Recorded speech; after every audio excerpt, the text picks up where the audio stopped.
Dear students, आज के lecture में हम मसल्स पे डिस्कशन करेंगे। सबसे पहले हम मसल्स की टाइप्स पढ़ेंगे और उसके बाद फिर डिटेल स्ट्रक्चर जो हैं उनको हम स्टडी करेंगे। तो मसल्स होते क्या हैं? सबसे पहले अगर हम देखें, मसल्स और द सॉफ्ट टिश्यूज,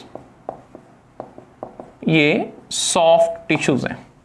जैसा कि हमने इसकी टाइप्स को डिस्कस करना है। टाइप्स में मेनली ये 3 टाइप्स के होते हैं।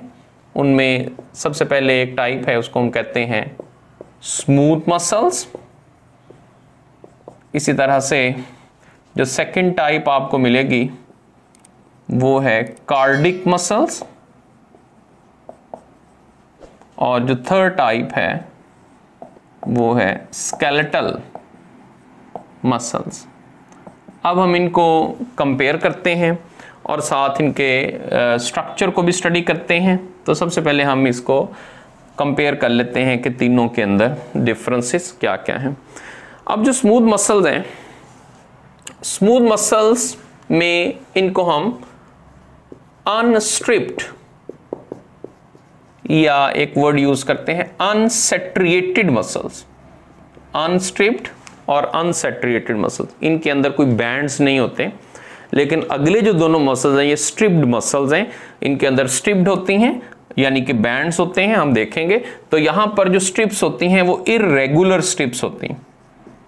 इर्रेगुलर स्ट्रिप्स या स्ट्रिप्स के लिए वर्ड सेट्रिएशंस भी यूज किया जाता है। यहां पर भी स्ट्रिप्स या सेट्रिएशंस होती हैं, लेकिन यहां पर रेगुलर स्ट्रिप्स या रेगुलर सेट्रिएशंस होती हैं। तो सबसे पहले तो आपने इनकी अपीयरेंस देखनी है कि अपीयरेंस किस तरह से होती है।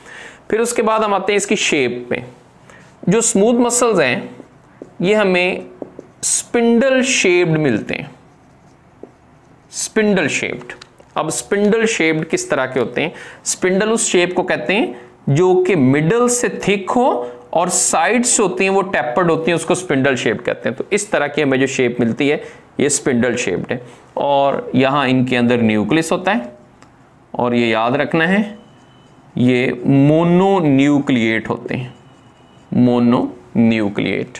लेकिन अगर हम कार्डिक मसल्स को देखें तो कार्डिक मसल्स की हमें शेप किस तरह की नजर आती है? एक तो ये ब्राइंड होते हैं और साथ यहां पर इंटरकलेटेड डिस्क होती हैं। इंटरकलेटेड डिस्क, ये बात याद रखनी है। अब ये ब्रांचिंग ये किस तरह से ये हमें नजर आ रहे हैं, आपको यहां ब्रांचिंग नजर आएंगी इन मसल्स की, लाइक दिस। ये अगर ब्राइंड फॉर्म में आपको मसल्स मिल रहे हैं तो ये मसल्स है वो कार्डिक मसल है। दूसरा आपको जैसे बताया इसके अंदर स्ट्रिप्स होती हैं, ऐसे यहां पर हमें स्ट्रिप्स भी नजर आती हैं लाइक दिस, या सेट्रिएशंस, इसके अंदर कुछ बैंड्स बने होते हैं वो हमें यहां पर मिलते हैं। और साथ ही यहां पर एक स्पेसिफिक फीचर है, जंक्शन पे हमें इंटरकलेटेड डिस्क मिलती हैं। इनके अंदर इंटरकलेटेड डिस्क भी होती हैं, साथ सेट्रिएशंस भी हैं और साथ आपको ब्रांचिंग स्ट्रक्चर भी नजर आ रहा है। अब इसमें भी न्यूक्लियस प्रेजेंट होता है, और इसमें जो न्यूक्लियस होता है 1 और 2 न्यूक्लिया है। 1 या 2 न्यूक्लियस होते हैं, मोस्टली सिंगल न्यूक्लियस होता है, लेकिन सम टाइम हर सेल में 2 न्यूक्लियस भी हमें यहां पर मिल सकते हैं। यहां जो हमें स्केलेटल मसल है इसकी जो शेप है ये हमें सिलेंड्रिकल मिलती है। सिलेंड्रिकल या सम टाइम स्पिंडल भी हो सकती है, और स्पिंडल शेप्ड, सिलेंड्रिकल और स्पिंडल शेप्ड। तो इसमें जो शेप है वो किस तरह की है, वो हमें ऐसी शेप मिलेगी इसके अंदर, लाइक दिस। ये जो आपको शेप नजर आ रही है ये स्केलेटल मसल की है। अब इसके अंदर जो न्यूक्लियाई हैं वो ज्यादा होते हैं, यानी ज्यादा न्यूक्लियस होते हैं, ये आपने याद रखना है। और दूसरा ये मिडल के अंदर नहीं होते। यहां पे देखें न्यूक्लियस मिडल के अंदर, यहां पे न्यूक्लियस मिडल के अंदर, वहां न्यूक्लियस है वो मेम्ब्रेन के साथ जुड़ा होता है। तो ये मल्टी न्यूक्लिएट है, मल्टी न्यूक्लिएट। तो ये बात आपने याद रखनी, इसमें न्यूक्लियस है वो ज्यादा होते हैं।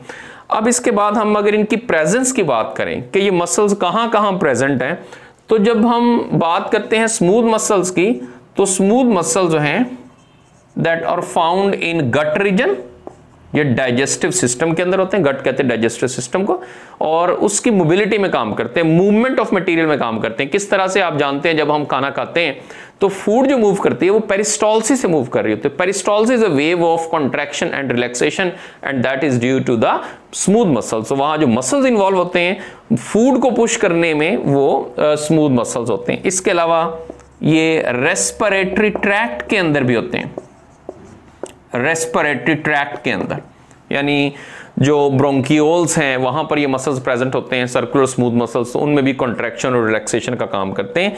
और इसके अलावा ये ब्लड वेसल्स के अंदर प्रेजेंट होते हैं, और हम पढ़ चुके हैं कि ब्लड वेसल्स में भी फिनोमिना होता है, उसको वेसोकंस्ट्रिक्शन, वेसोडाइलेशन कहते हैं, कि ब्लड वेसल्स कॉन्स्ट्रिक्ट भी कर सकती हैं, स्पेशली जो आर्टरीज होती हैं, और वो डायलेट भी कर सकती हैं। और जो हमने टॉपिक पढ़ा था ब्लड वेसल्स का, वहां पर हमने लिखा था कि स्मूथ मसल्स उनकी वॉल के अंदर प्रेजेंट होते हैं, जो कि ब्लड को मूव करने में या ब्लड को जो है वो फ्लो होता है उसके अंदर से वेसल्स में, तो वहां पर सरफेस एरिया को कम ज्यादा करने में ये ब्लड वेसल्स के अंदर प्रेजेंट होते हैं।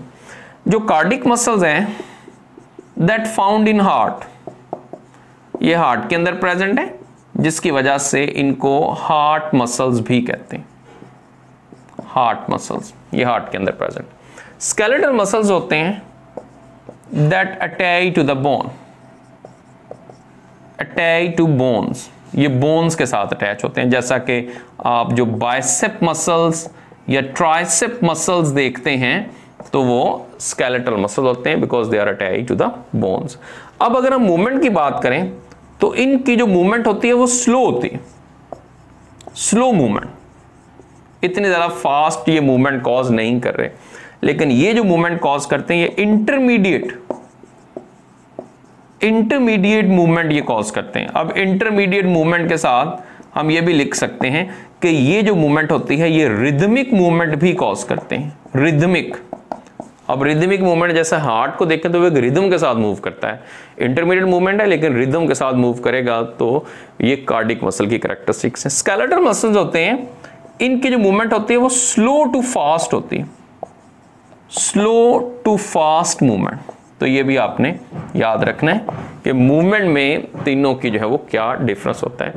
अब इसके बाद हम बात करते हैं इनके कंट्रोल की, किनको कंट्रोल कौन करता है। अगर हम देखेंगे स्मूथ मसल्स को तो ये इनवॉलंटरी एक्शन के होते हैं, इनवॉलंटरी, ये हमारे कंट्रोल में नहीं होते, ऑटोमेटिकली मूव करते हैं, इनको नर्वस सिस्टम कंट्रोल करता है, और इसके अलावा हार्मोन्स भी इन्वॉल्व होते हैं जो कि इसकी मूवमेंट को कंट्रोल करते हैं, लेकिन ये इनवॉलंटरी एक्शन होता है। इसके अलावा जो कार्डिक मसल्स हैं ये भी इनवॉलंटरी एक्शन के हैं, इनकी भी ऑटोमेटिक मूवमेंट है, हार्ट की मूवमेंट रिदमिक मूवमेंट है, हमारे कंट्रोल में नहीं है, इसमें ऑटोनोमिक नर्वस सिस्टम इन्वॉल्व होता है, स्पॉन्टेनियस मूवमेंट है इसकी। लेकिन जो स्केलेटल मसल होता है इसकी मूवमेंट हमारे कंट्रोल में होती है, तो ऐसी मूवमेंट को हम वॉलंटरी मूवमेंट कहते हैं, जो कि हमारे कॉन्शियस कंट्रोल में है, हम अपनी मर्जी से मूव करा सकते हैं, so that's why there is a voluntary movement. तो ये तीन मसल्स की टाइप्स हैं, और इनमें कंपैरिजन की फॉर्म में आपसे क्वेश्चन आ सकता है, न्यूक्लियस का डिफरेंस आ सकता है, इसकी अपीयरेंस किस तरह की होती है, तो ये भी आपसे पूछा जा सकता है।